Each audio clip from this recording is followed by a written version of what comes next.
tapi tak ada umbrella. Ui. Tiga tak jawab kan? Aku menang segmen 2. Ya. 3 perkara. 3 benda you buat kalau hujan tapi tak ada umbrella. Cari tempat teduh, pakai baju hujan, duduk di rumah. Oh! Okey, boleh. Boleh, eh? Comot no, dan ni ada tengok bapak siapa ni. Suami siapa ni. Tak apa.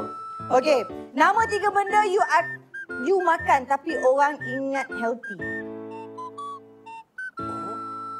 3 benda yang you makan, orang ingatkan healthy padahal tu. Sayur, misui dan family mart. Oh, healthy pada kau eh?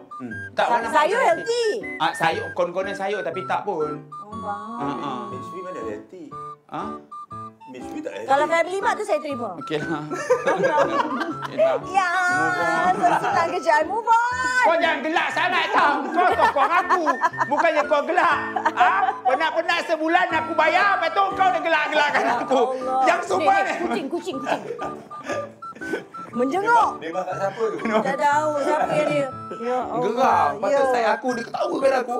Inilah maksudnya kan? Inilah maksudnya. Okey, nama 3 benda you lakukan bila telefon mati bateri tengah-tengah meeting.